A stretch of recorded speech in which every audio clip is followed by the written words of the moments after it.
music, dance, theater, it's time to take a seat on the aisle with Tom Alvarez. Hear from performers, producers, presenters, and creators who enrich our lives in the performing arts. Who's on stage? Here is Tom Alvarez to introduce you.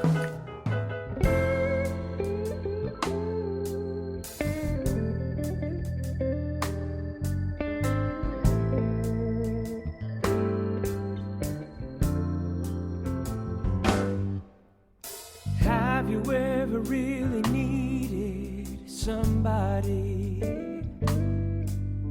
the way I need a certain song? Greetings and welcome to On the Aisle with me, Tom Alvarez.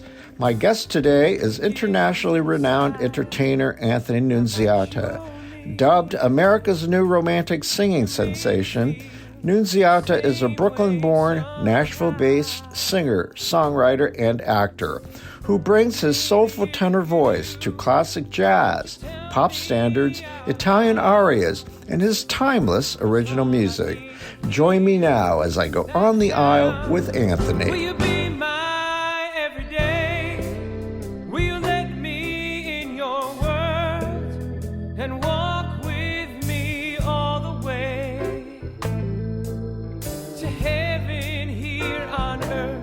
'Cause when I look at you, it's all I wanna do. Won't you let me hear you say, yes, you want it to always. Want that kind of love. Will you be my everyday?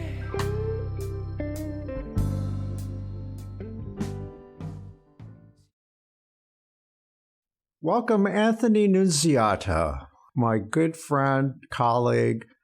This is a dream come true having my own podcast, but to have you sitting across from me to talk about your career for an hour, what a gift. How you doing? Thank you, Tom. Hey, buddy. Good to be with you, and congratulations on the podcast. Well, thank you so much. It truly is a great opportunity for me to converse with artists. I've interviewed you at least 2 or 3 times.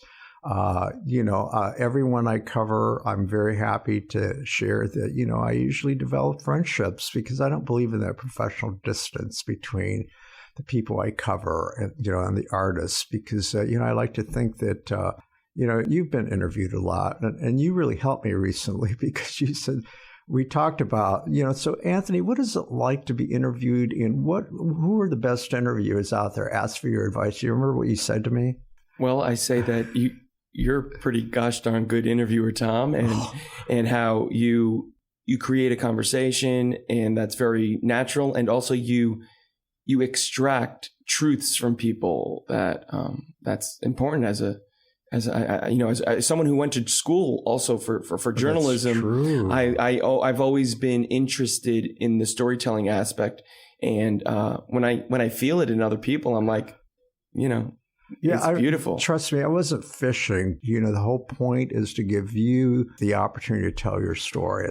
Well, even as a performer, right, when I'm on stage and I'm singing, it's in between my songs where, I want to give people a backstory. But when I'm doing my crowd work, it's not about inserting. That's my moment to not insert myself, but to truly show interest in knowing people's names, where they're from, what their backstory is. And I know you've seen it during my concerts where then I call back instances or names of people throughout the show. And for me, I try to also institute that as well, because this, Tom, it's all about making sure that people feel a connection. Yeah. Exactly. That people feel like exactly they're being seen and heard. Exactly. And so if we're in the position to get that going, I think people appreciate that. Mm-hmm. And connection is the key, is it not? Amen. All the things that you do, we have things in common that way. Theater, music, broadcasting, it's all the same thing. It's connecting, communicating with people. Along those lines of connecting, you really are a great connector, if you will. I've seen your cabaret act. I've lost track, Anthony. I've seen you in a couple of concerts. Most recently, you you were in a concert with the Indianapolis Symphony Choir and the Indianapolis Chamber Orchestra, at one performance at Cluse Hall and two at the Palladium. It was a holiday concert. Talk about that concert. Oh, that was a really special week of concerts. It's fun because before those concerts this past holiday, I had performed at the intimate venue Feinstein's at the Hotel Carmichael in Carmel for, I think it was maybe three separate engagements, so 5 or 6 concerts. So to have this new fan base and also a lot of new people see me perform in a larger setting was thrilling. Look, I've told you this before, Tom. For me, whether I'm performing in a jazz club or Carnegie Hall or the Cafe Carlyle, I try to bring the same intimacy to everything that I do. Because at the end of the day, for me as a storyteller, I need to create that sense of intimacy because it's me and the singular audience member.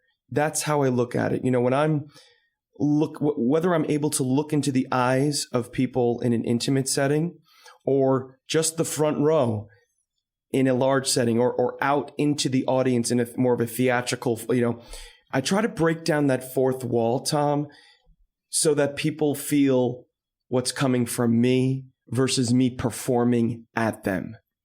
I've learned that from my favorite performers too, that the more authentic you are, the more vulnerable you seem to be in terms of having a conversation with. I think that's where the magic happens, you know?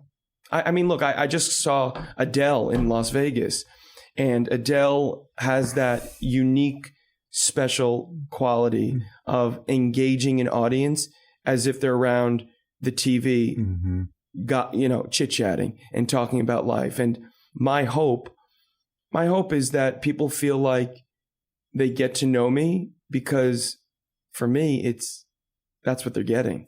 You know, speaking of the Cafe Carlyle, which you mentioned, and just venues, let's talk about venues. You played a lot of prestigious venues, have you not? Well, the Cafe Carlyle, of course. You know, how long were you there and when were you there? Yeah, I was there for 2 nights in May of 2023 as my debut there. And to get that invite, to get that call was special. It 6 years ago, I got the call to play Carnegie Hall with the New York Pop Symphony Orchestra to co-headline that concert. And the Cafe Carlyle definitely has, certainly the prestige and... Well, no kidding. Bobby Short held court there for a long time. Yes.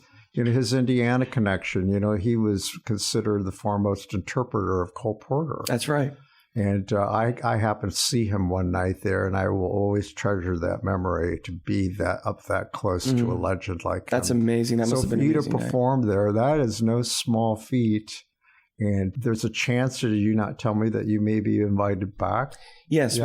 we're looking at dates now. Wood, huh? We're looking at dates now. And then as far as concerts you've done, I know you played Carnegie Hall, but the list goes on and on and on, doesn't it? And symphony orchestras you performed with? Yes. Yeah, symphony orchestras all around the country. And what's your favorite performance format, if you will? Cabaret, concert halls, are concerts, cabaret, are they sort of similar? I mean, material, whatever. For me, Tom, truly, it's the next show.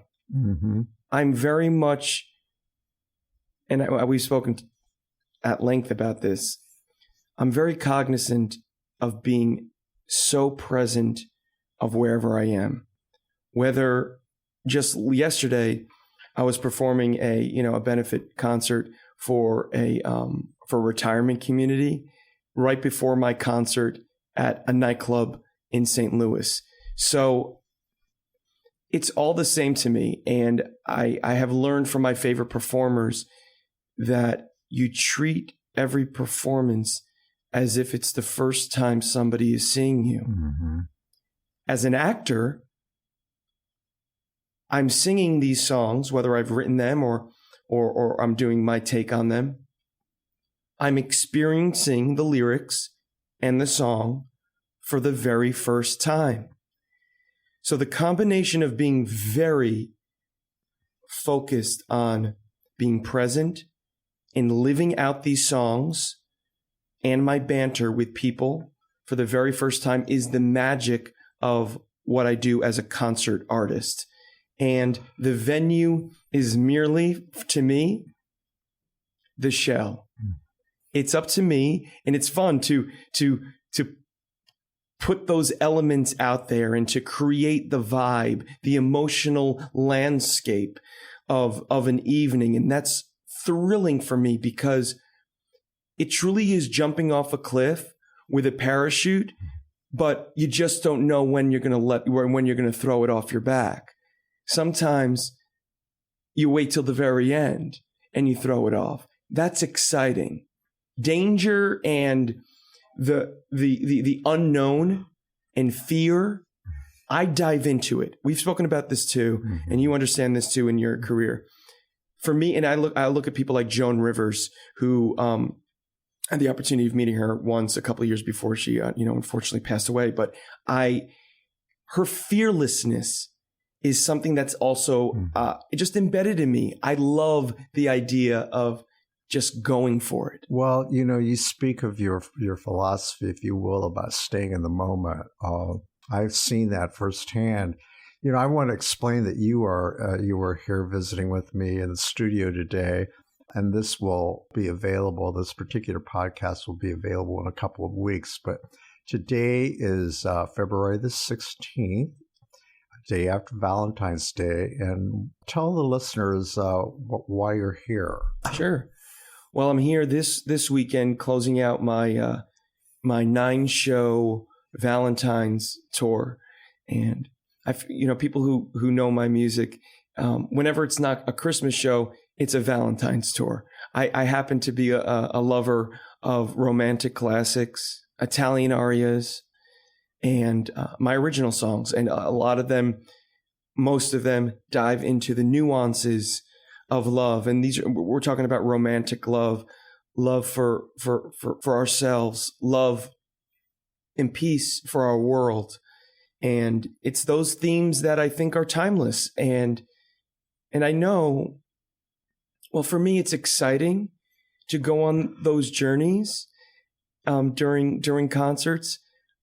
But more importantly, it's the conversations I have with people after the show, Tom, where people share the stories that have been excavated, perhaps with a little bit of a push through a song that I've sung or a song that brings back a memory for them. That's my job, of connecting people and to make people feel perhaps a little bit more alive. I tell you, we also wanted to tell our listeners that you're here in the studio, just having appeared on Lifestyle Live, show that I appear on bi-weekly, and sang Ave Maria. And what did I tell you afterwards? It's much like what you hear all the time.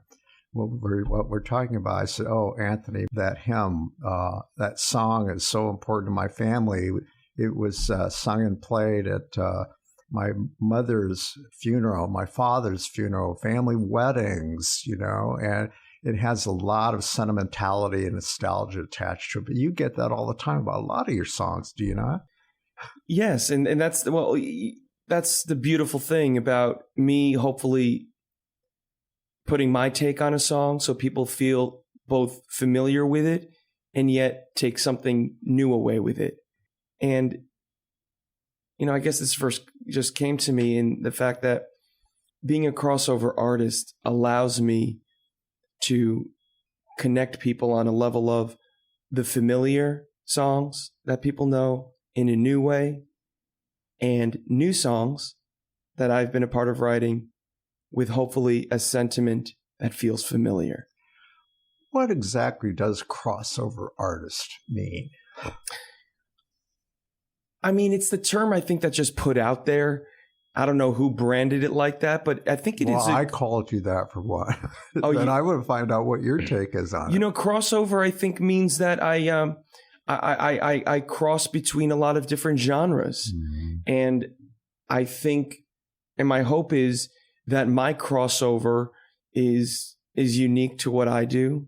I know you've mentioned it before, and other people have mentioned that my hope is also to be unique out there in the marketplace of music, but I'm not doing it like overly strategically. The songs that I choose to sing and to cover, to rearrange, or to just add some touches to make it feel different, are all songs that I feel deeply moved by and excited to sing. Mm-hmm. I want, when I get to every song in my show, Tom, I have to be excited about it. And if I don't, we swap in another song. Let's talk about your Italian repertoire, which I love because I love all things Italian. First of all, tell us about your background. Sure. How'd you get that name, that beautiful name? Well, it came from Torre Nunziata, which is a mountainous town outside of Naples, Italy. And so Torre Nunziata, and then my last name is Nunziata. And my great-grandparents in 1911 came over to Ellis Island and settled in Brooklyn. Both my grandparents come from my dad's side, come from Naples, Italy. My grandma Nunziata, who I talk a lot during my concerts. The one who puts plastic on her couches, or did. Yes. I never seen her personally put it on the couch, but she definitely enjoyed, she sat down on it, and grandma would sing Neapolitan classics. The songs that her father would sing to her, she sang to me. Mm-hmm. And I could still, even just sitting down on this chair now, Tom, I can hear the crunch of that plastic on the couch of my grandmother holding myself and my brother together and singing Santa Lucia and O Sole Mio. So when I have these moments in my show, Tom, where whether it's an intimate room or a big concert hall, I channel that moment. I truly go like a movie. Mm-hmm.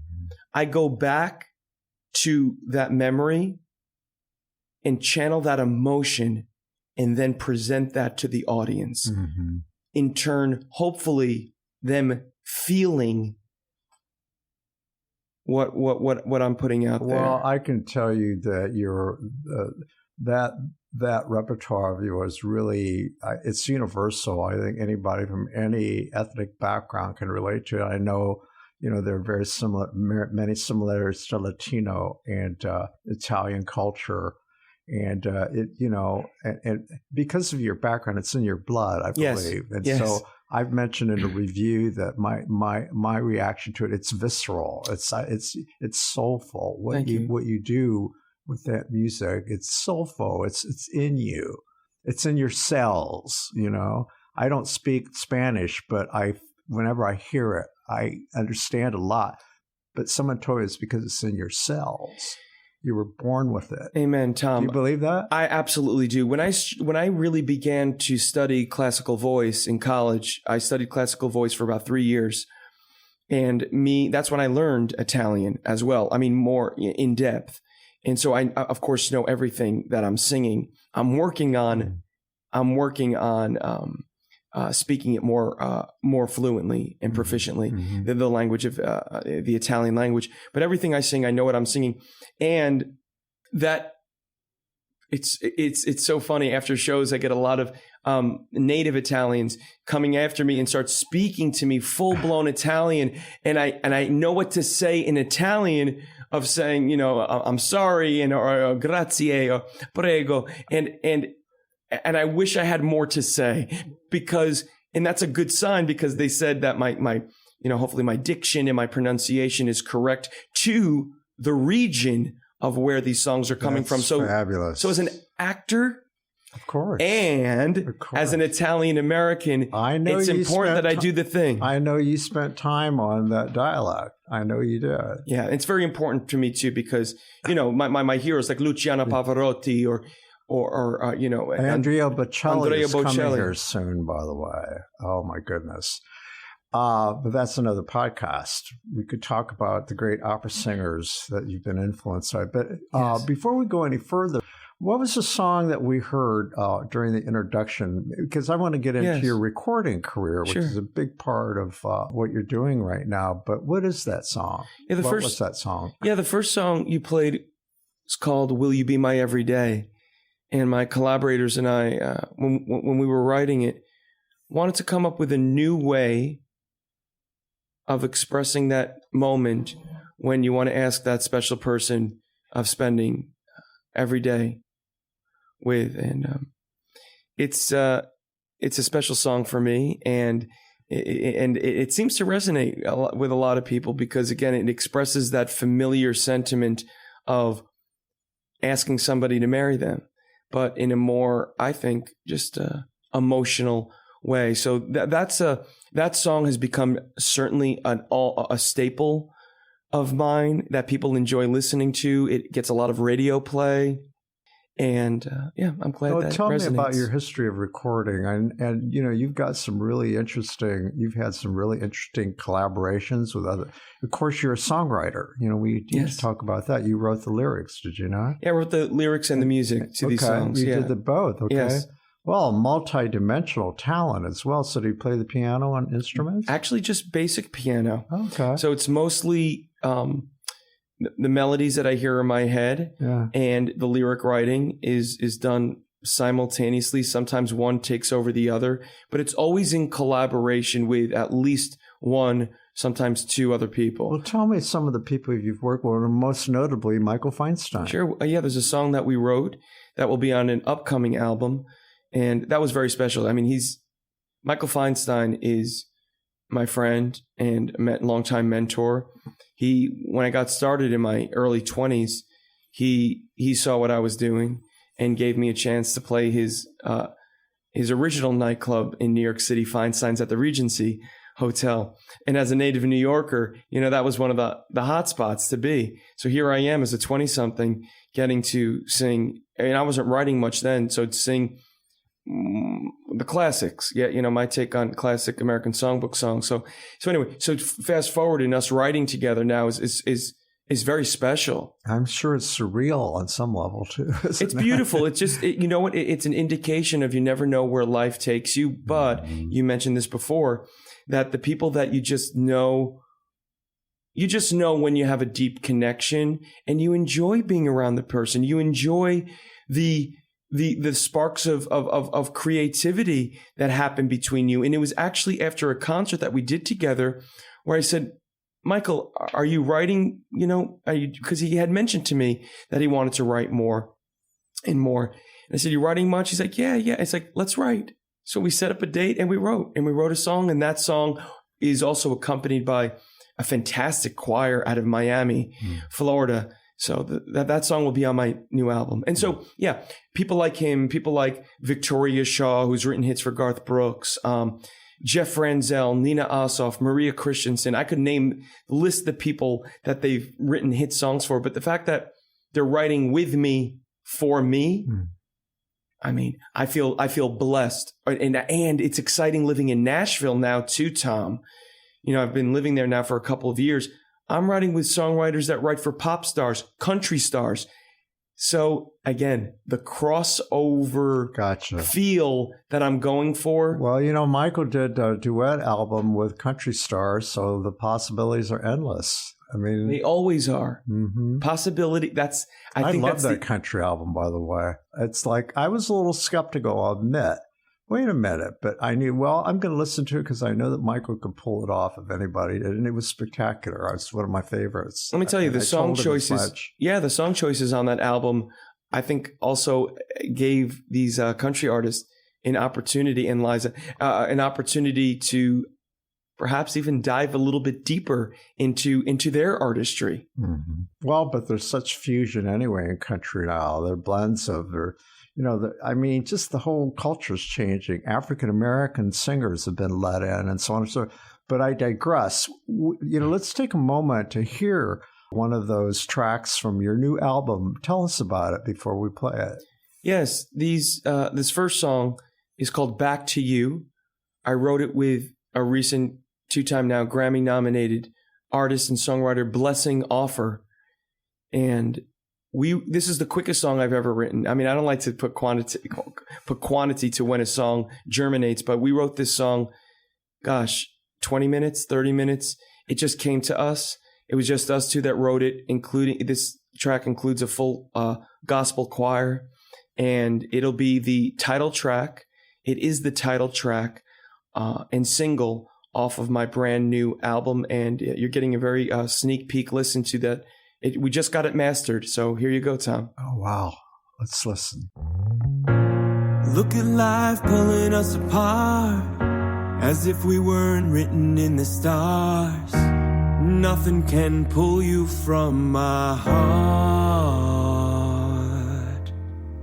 Look at time taking you from my arms. Wish that I could keep you from the scars and all the pain and trouble that'll leave a mark. You, back to you, when the world's got its back to you. Back to you, call me and I'll run right back to you. You'll never stand alone. You'll have my hand to hold when the world's got its back to you. Look at love showing us the way and giving us a little faith. Look behind the darkness, oh, we'll find the day. And when your secrets need hiding, and your monsters need fighting, and your nightmares come right back to you. Back to you, when the world's at its back to you.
When the world's got its back to you.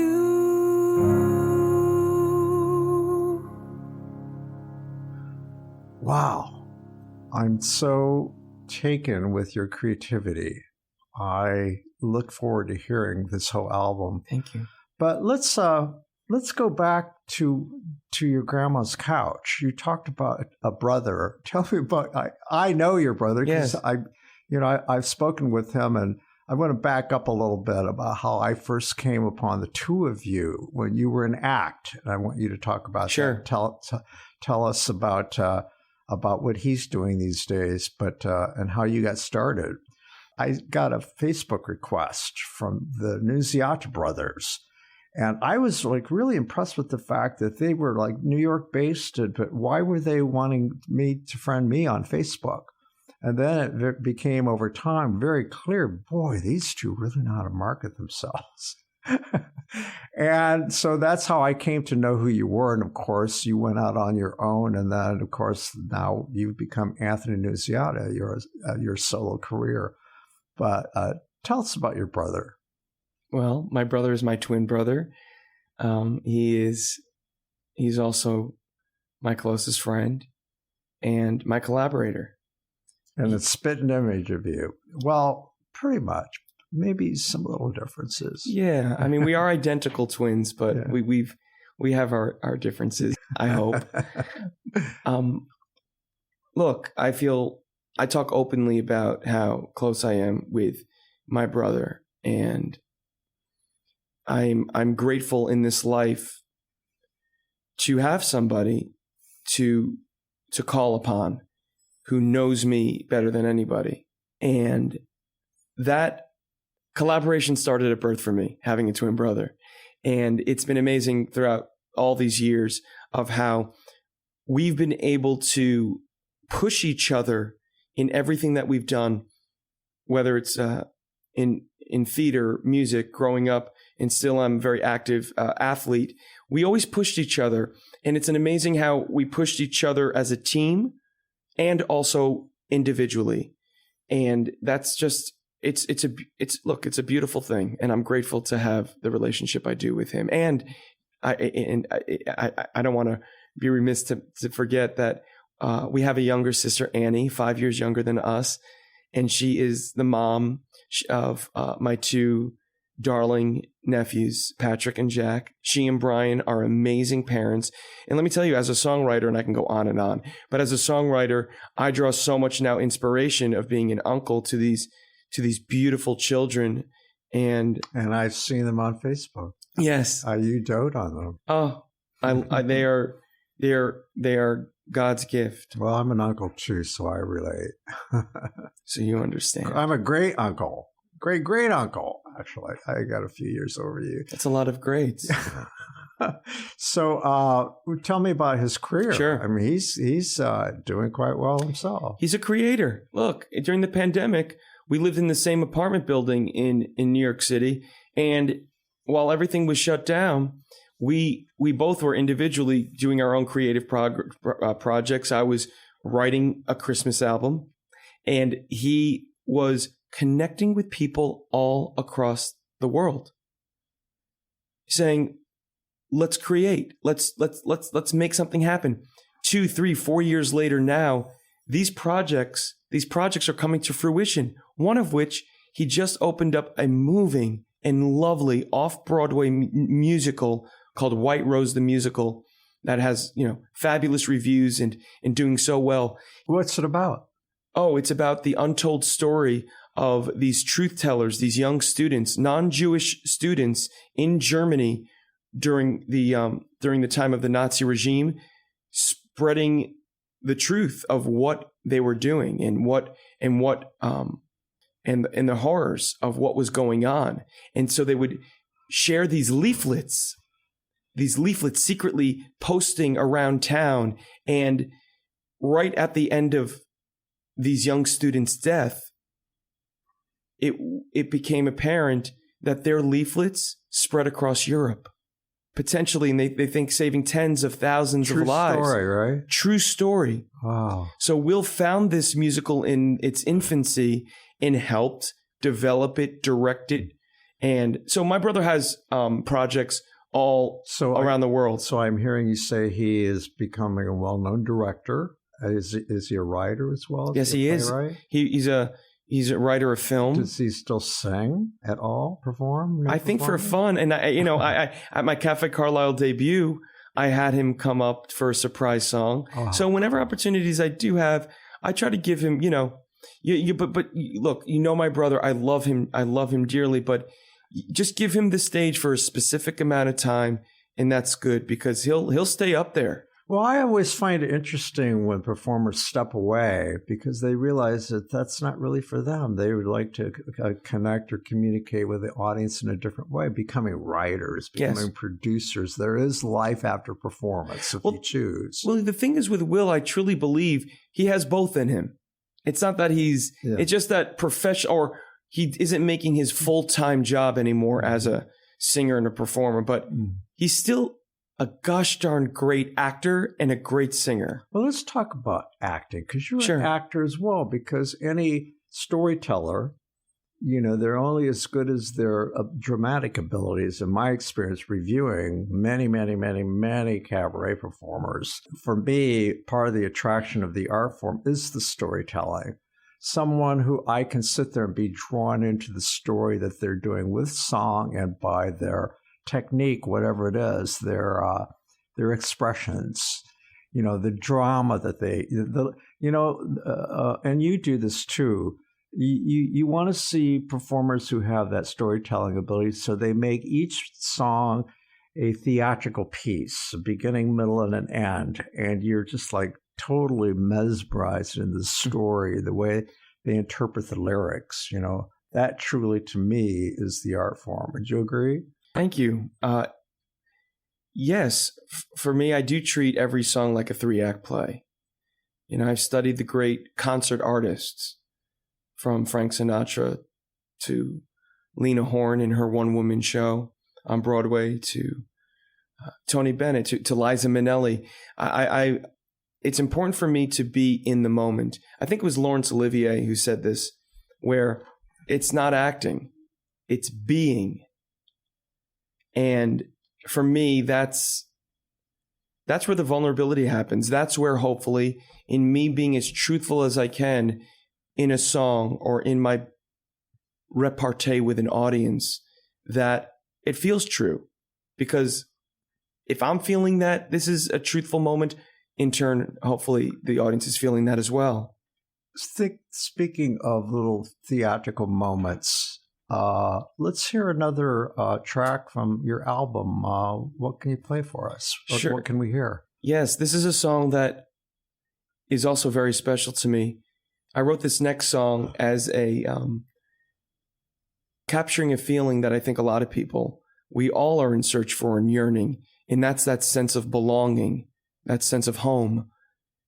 And it's, with that sentiment, I wrote the song with Tom Kimmel and Jeff Franzel, and this version that you're hearing right now will also be on my upcoming album of original songs.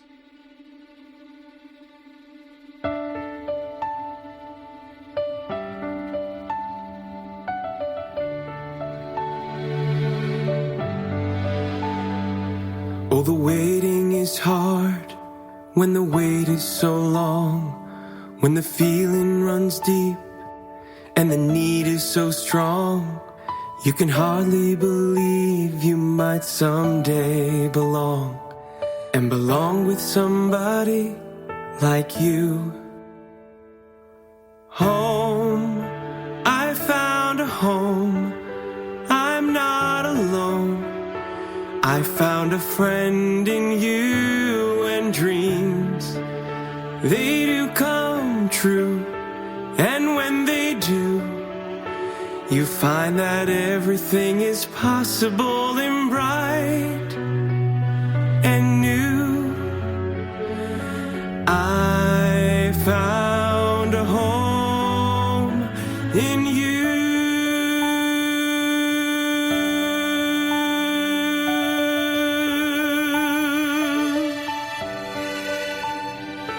Now you hear all the talk, you gotta wait for your turn, but it just brings you down, and you think you might learn that love is for everyone else in this world. That's what's so amazing to me. Home, I found a home, I'm not alone. I found a friend in you, and dreams, they do come true. And when they do, you find that everything is possible and bright and new. I found a home in you. You made my heart your own, and I thank my lucky stars every day. Those bad old days are gone, and I just wish the whole wide world could say,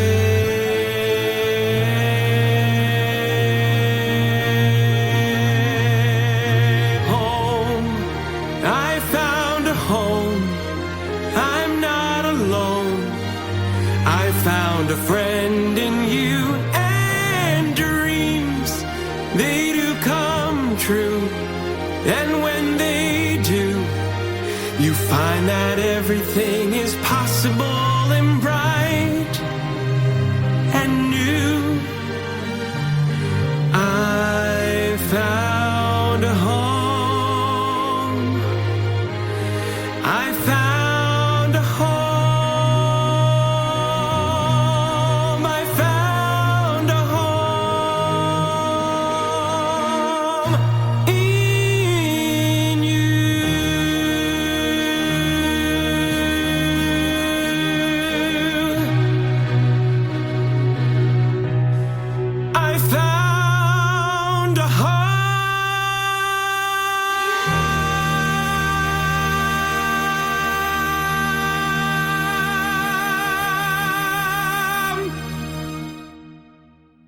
So now that you're in Nashville, do you believe that there's something in the water down there, or what? Is it like a renaissance? Are you feeling this just overwhelming creativity? It's all around you. Yes, it truly is. People travel all around the world to come to Nashville to break in, to make it.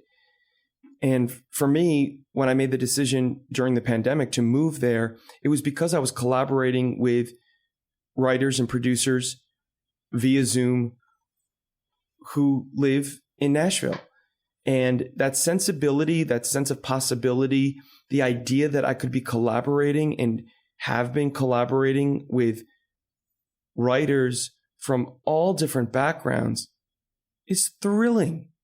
For me, growth only happens when you take those deep dives, when you sort of take those risks and chances. I knew one person, two people in Nashville. I mean, knew. I mean, I was collaborating with people, really know people. I knew two people, but I did it because I just had a gut feeling that this is where I'm going to grow.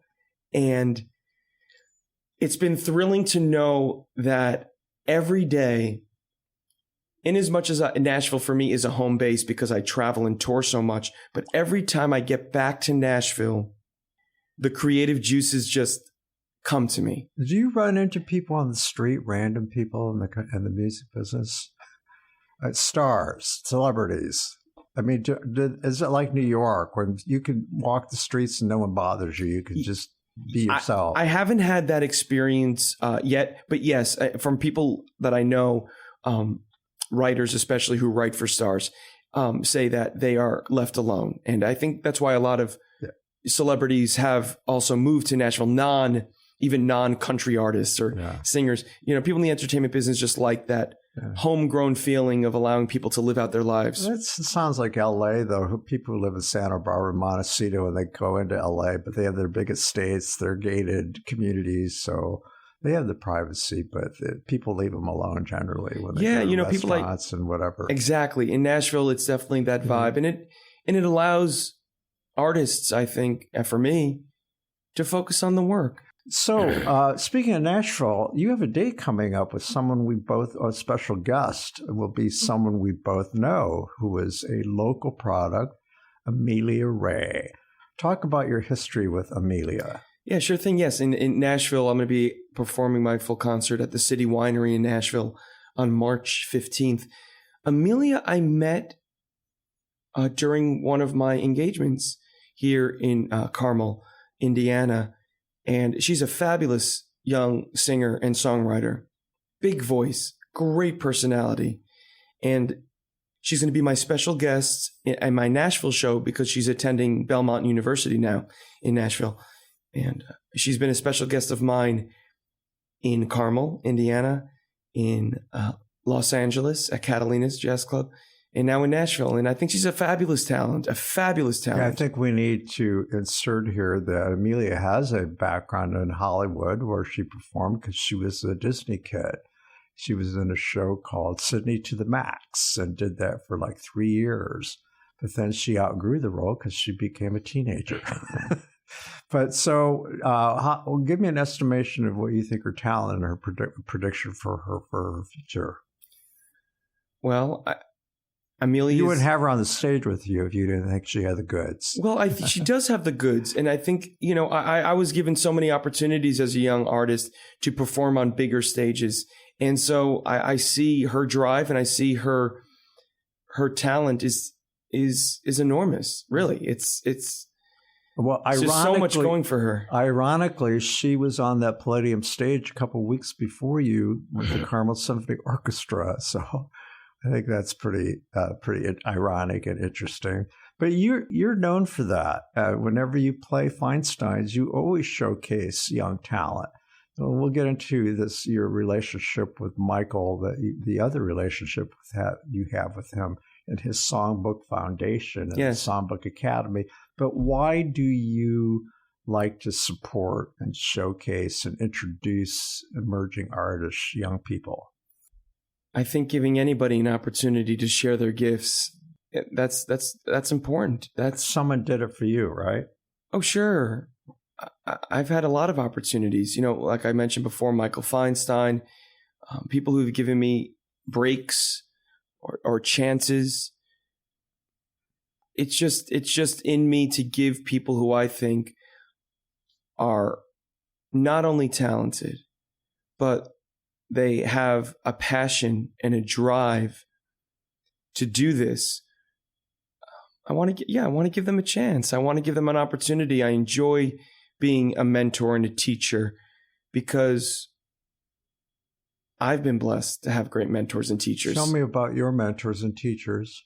My goodness. I mean, well, first, my father still is and was my first music teacher.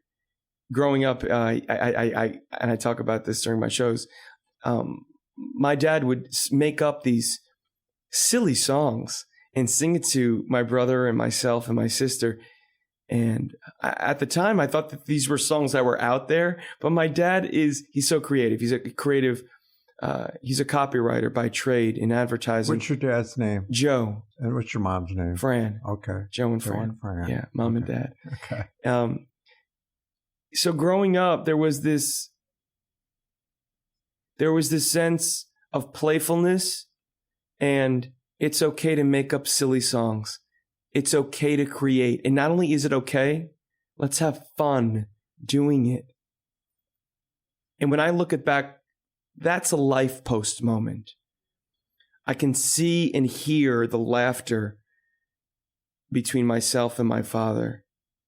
And that joy is the same joy that I try to tap into when I write, when I perform. We all have a little kid inside of us that wants to come out and play, that all has looking for a voice to share with the world. And any opportunity, therefore, that I get to do my thing or give other people, young people, an opportunity to share that voice within them, it's freeing, Tom. Mm-hmm. It's freeing. And tell me about your education, college and beyond. I went to school at Boston College, and I studied communications, journalism, as well as theater, acting, directing, classical voice. Boston College was formidable for me. Lifelong friendships, the Jesuit philosophies. Oh, you're Jesuit educated. Yes. I mean, look, the motto is men and women for others. That's where you get your discipline. Well, that's more my German-Irish mother, but it maybe continued on. But the Jesuit education at Boston College was about interdisciplinary education along with a sense of purpose, why, a deep sense of why, and how you are able to tap into your gifts and share them with the world. It wasn't so much ingrained in me. It was presented to me in college more fervently than ever. And so I said, I like that. That makes sense to me. Mm-hmm. Relate the story of, let's talk about some experiences you had in Boston, but relate the story about performing, you and your brother performing with the Boston Pops. I love that story. Sure. The cool thing is, the Boston Pops didn't hire us.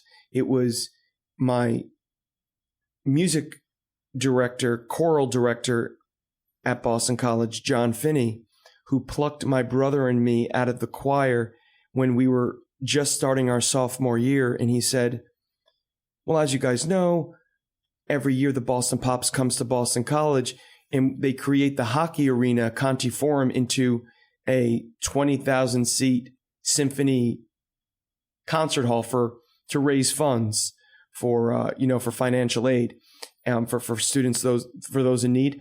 And they said, I want you two to sing, if you like, a duet, Our Time, from Stephen Sondheim's Merrily We Roll Along, accompanied by the Boston Pops. So there we are, being chosen by our chorale director as sophomores, saying, I'd love for you to give you this opportunity to sing with the Boston Pops, Keith Lockhart conducting. And that gave us then multiple opportunities to sing with the Boston Pops. And that was, again, a first foray into singing with symphony orchestras. I can't imagine how that felt when you were up there with that wall of sound behind you. Oh. What was it like? Well, the day that my brother and I sang Our Time with the orchestra was the day that my Grandma Nunziata, it was the anniversary of her death. And I did not know that until afterwards. I saw my dad crying the moment I went up to my parents after we sang. And I said, Dad, what's wrong? And he said, do you know what also today is? And I said, no. I said, this is the day that my mom, Grandma passed away. And I said, and she was here. Well, Sondheim is certainly receiving a lot of attention still. Well, still. He's gotten ever since he... what do you make of all? Do you have any Sondheim in your repertoire, by the way? Yes. Yeah. I have an arrangement that Ted Firth and I put together of Somewhere. Mm-hmm.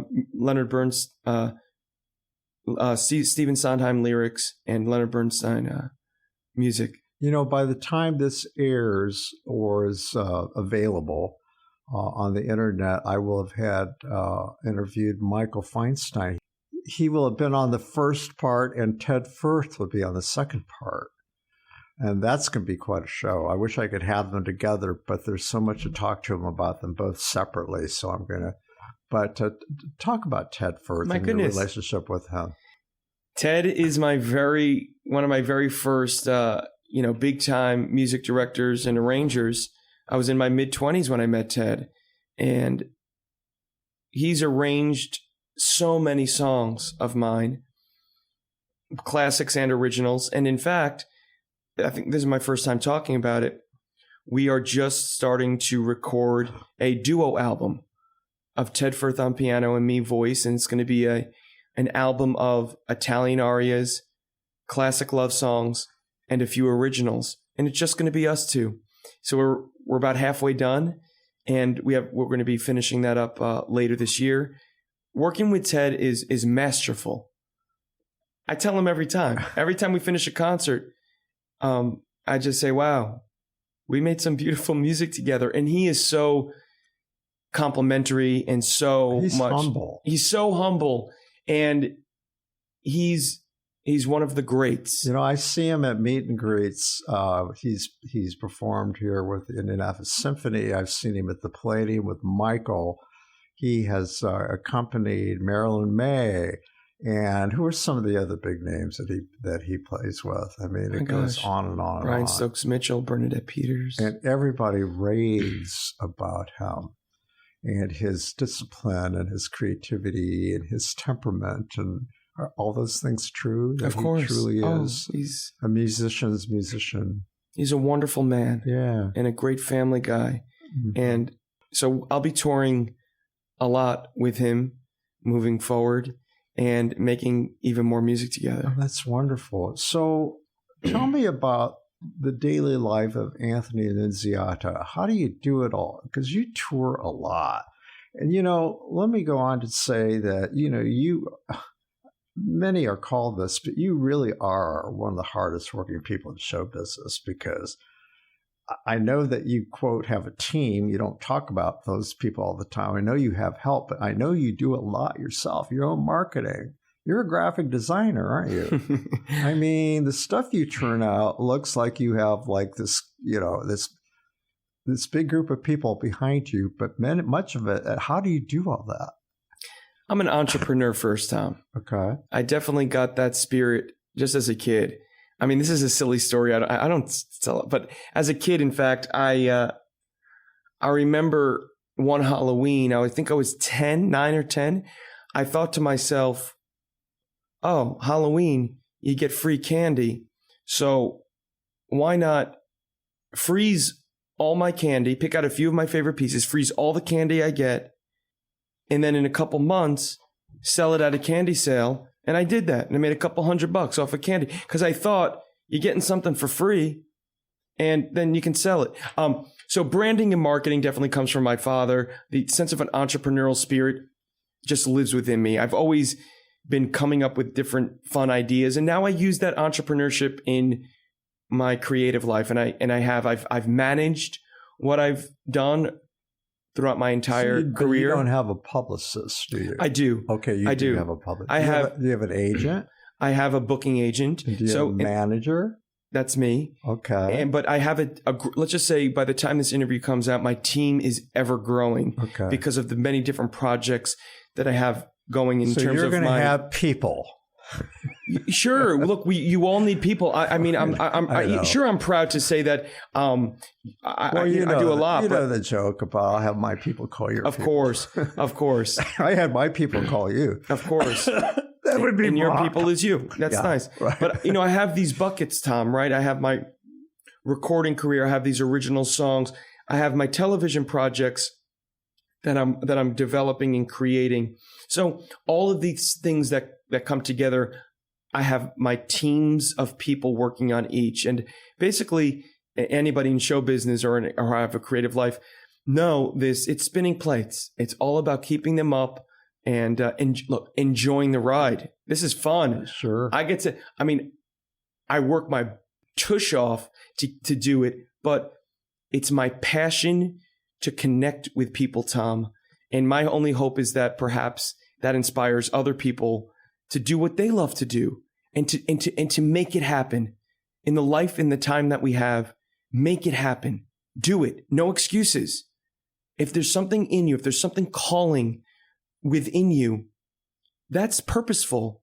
That's unique to you. And this is coming from a twin who grew up with someone with almost identical DNA. Searching for that unique voice and sharing it with the world, that's so important. You got a lot of passion, my friend. Where does it derive, the passion that you express in your work and just in a conversation sitting here? Gratitude. Mm-hmm. I'm grateful to be healthy. I'm grateful to be here. And with the time that I have and the time that we all have, we have to give it our all. We have to. So what are your long-term goals with your career? I mean, I know you and I have talked during an interview. I believe you told me that, Broadway is not out of the question. That's something you'd like to try sometime, right? Sure. And whether that's an original show, mm-hmm. a one-man show, or going into a show, I would love that. Mm-hmm. I told you, I'm an actor at heart.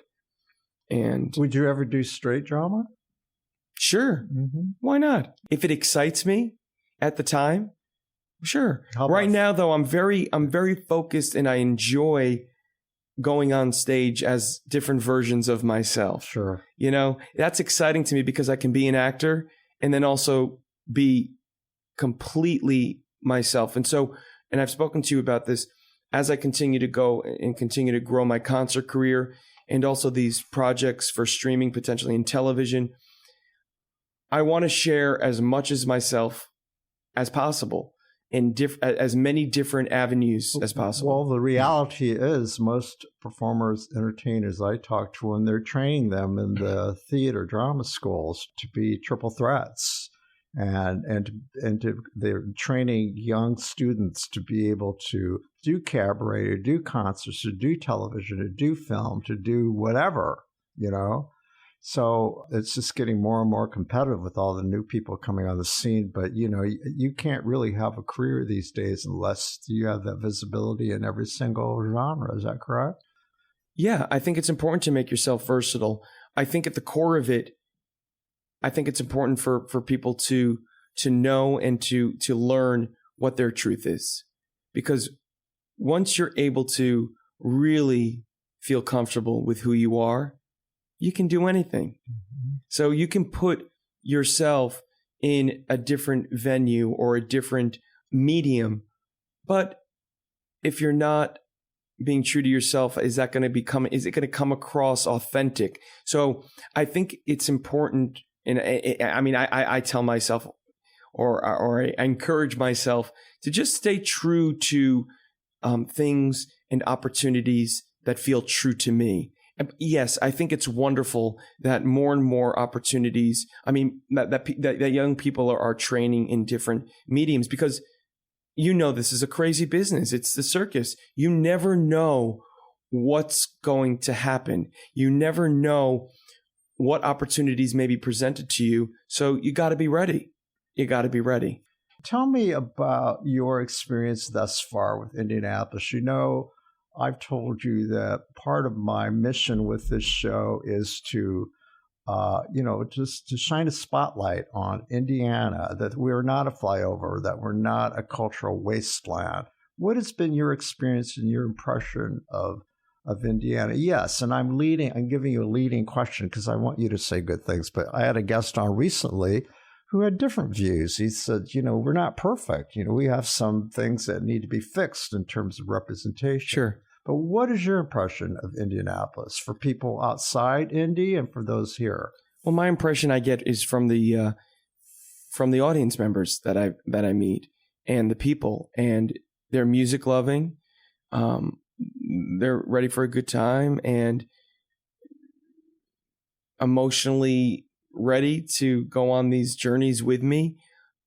Do you find the cabaret audiences here, because they're a little different than those big concerts that you've done here, and they generally are. There's often, cabaret for some, it's a refined art form, and not everyone has been exposed to it because it's not accessible. It's price point, But in that regard, do you find a lot of sophisticated people that you've met here, highly educated, who come at meet and greets, say, "Hey, I've been to New York. I've seen you at Cafe Carlisle." It's amazing. Yeah, look, the people that I've met here have begun to also travel around the country to see me.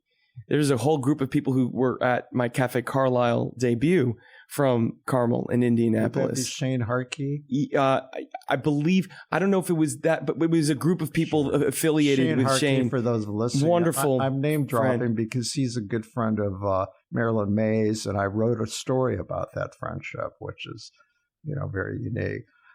Shifting gears, before I let you go, one of the reasons I asked you to be on is to talk about, let's be transparent.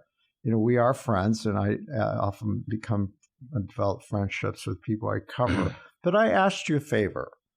So tell the audience about that favor and what you're going to do. Is this the fundraiser? Yes. Yeah, the fundraiser in April. Look, Tom, what you do at the Magic Thread Cabaret is fostering talent and giving people an opportunity to explore the art form of cabaret and intimate performance. And when the opportunity came up, you said that you were having an upcoming fundraiser. I happened to literally be coming back from a gig in Seattle, I think, the day before, and I said, "Hey, Tom, I'll come into town and perform if you'd like." Anyway, so I'm happy to do that, because I think what you're doing here in Indianapolis is important. It's important.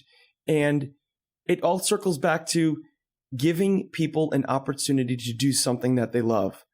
And so people are going to have an opportunity to come to this fundraiser. It's April the 20th. April the 20th. And it will be 7:30.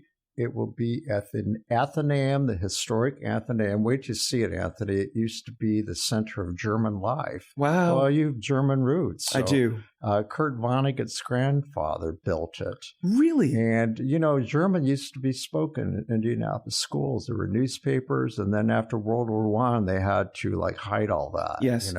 But so it's a beautiful historic building. Fabulous. And the the stage, it's a really big space. It seats 400. So we need to sell 400 tickets, and all the funds will go towards our mission. And one of the things that I know that you understand as an artist, when you were young, it's tough. A lot of young artists and a lot of people can't always practice their craft in a city the size of Indianapolis. So they have to do day jobs. Well, they do in New York too. But here it's even a little tougher to balance, making a living and and not being able to do as much performance as you can. So we provide stipends, and a lot of the funds that you're going to help us raise are going to go towards, filling the refrigerators of people. We've gotten feedback from people that, "Oh my God, you helped me pay my rent when we did that show." Oh my gosh. So yeah. That's wonderful, Tom. It goes beyond, just being a performance opportunity, it's helping people literally sustain. And we call it income building because that's what it is. So I want to thank you. And, I want to encourage people listening. You can go to athenaeum.org for tickets. They range from $100 to $60 to $40 and $25. So there's a price point for everybody. And for the $100 ticket, this is my commercial, okay? So the $100 tickets, there's a VIP meet and greet. Come and meet Anthony Nunziata. Yes, and so I'm going to be doing a special tailored concert at this event. And again, you're going to get a concert from me, and together we're going to celebrate the mission. So we're all going to be there knowing that your money is going towards people who need it to do what they love to do. And I want to add that our MC who will be introducing you is well-known Channel 6 WRTV anchor Mark Mullins, who is a big supporter of our company, which is artistic director. We can't get away without speaking about Dustin Klein, my partner, who will also be in the show, but he'll be accompanying our special guest, Norman Lasseter, who is a local performer who's made a name for himself. He does a cabaret show called Gray Pride, and he is a 50-ish LGBTQ performer, and he's performed in Palm Springs in New York, and so he'll be on the bill as your special guest. So there's a lot to look forward to. And, it's just a great reason to have you back in Indy. Because you are developing. And is that intentional when you go to these markets to develop a fan base? Are you intentional about that when you go to these places? That's the hope. When I go into new places, I just do my thing, and we'll see what sticks. I told you the story about Sophie Tucker. Did you ever see that documentary? I did. How every town that she went to, there was no internet, but she would get people's addresses down and keep them in a book, and she would write cards, and she did that longhand. I'm sure you don't do that. I do. But really? I write. When I meet people, I do correspond old school. Uh-huh. I have my own stationery. Oh, that is really special. I try, because for me, again, I'm in the business of connecting, and it's more than just to make a contact or to do something for the business. It's about human connection for me. Yeah. And so I've told you this before, coming to Carmel and now Indianapolis, the greater Indianapolis area, I've developed friendships from my time here. And it does seem like, and I'm grateful that my fan base and my friend fan base, my family, people are my family, become my fans, is growing. And it's a beautiful thing. I was watching, have you seen the Quincy Jones documentary? I highly recommend it. It's on Netflix. Okay. I think it's older. It's fantastic. I mean, from the standpoint of you being a musician and a songwriter and all those things, anybody who's in the business will appreciate what he has to say.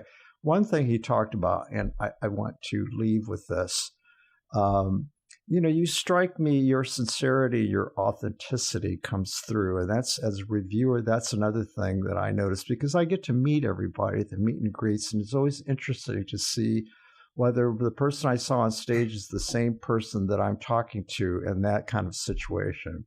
And you have that, and I think that's why the two of us have connected. But ego can really cause havoc for people in your business, and I think you know that fame is seductive. I think it's seductive if it's a goal. It's upside or downside, but it's not a goal of mine. Yeah, well, that's what I'm getting to. So Quincy Jones made a comment. The interviewer asked him, "So how do you deal with your fame? How do you keep that in check, or your ego?"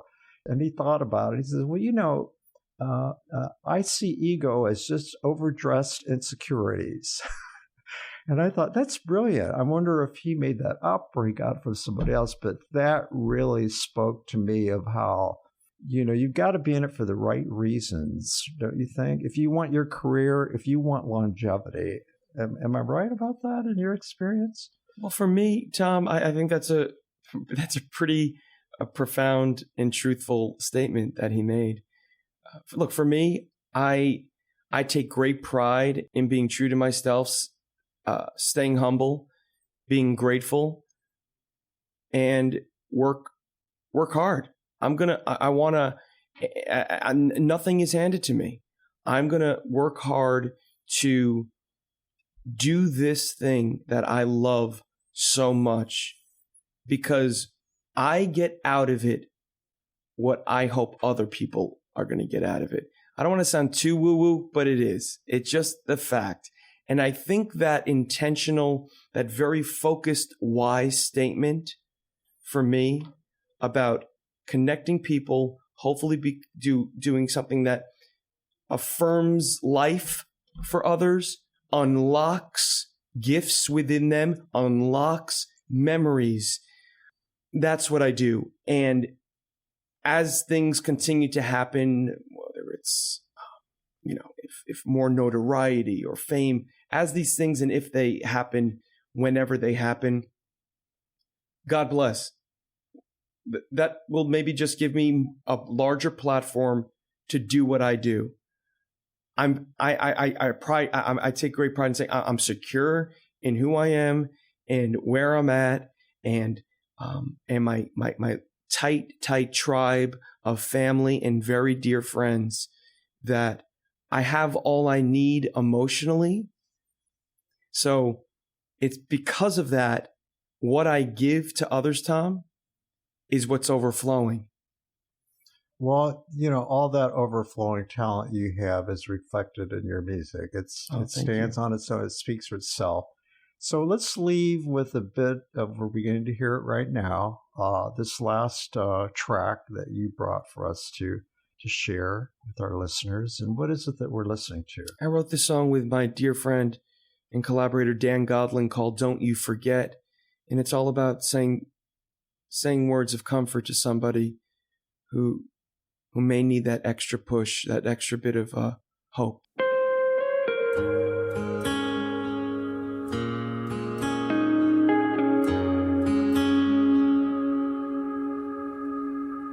There is something in the way you're looking right now.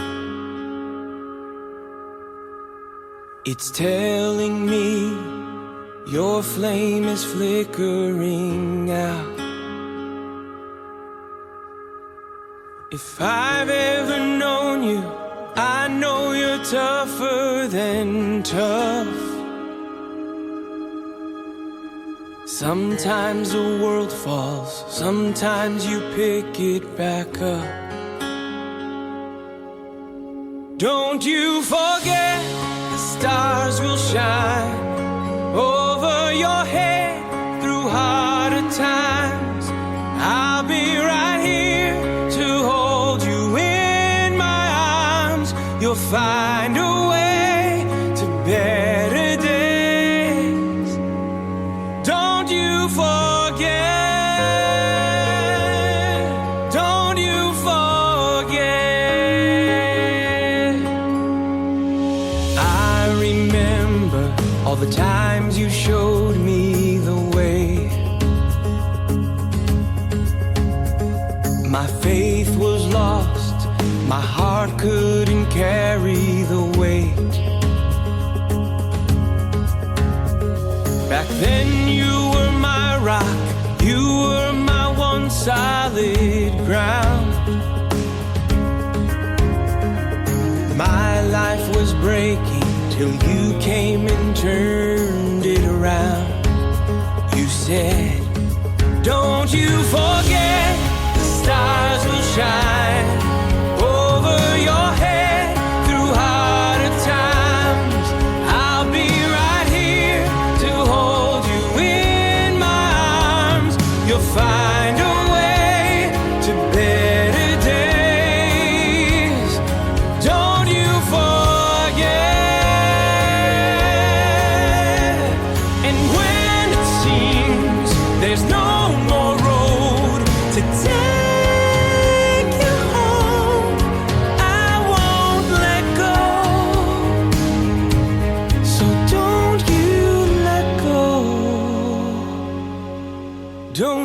forget, the stars will shine over your head through harder times. I'll be right here to hold you in my arms. You'll find a way to better days. Don't you forget, the clouds may hide some of the light you hold inside, but I'll be right here to hold the mirror to your eyes tonight. You're shining bright. The love you are is never dark. So don't you forget. Don't you forget. Don't you forget. Well, with that, thank you again for giving me your precious time. I know that later on you have a show tonight, and so you need your rest. So thank you again. My pleasure. Thanks, Tom, for having me. Our thanks go out to our media sponsor, Urban Times. Urban Times is a monthly news magazine which serves as the official newsletter for 15 Indianapolis neighborhoods, offering news about development, arts and entertainment, and from the business community. Who will take center stage on the podcast next? Your seat on the aisle with Tom Alvarez awaits. Follow Tom on Facebook, Instagram, Twitter, and TikTok, and make sure to visit tomalvarez.studio. Watch Tom every other Thursday on Lifestyle Live on Wish TV, and make sure to listen every week here on the All Indiana Podcast Network.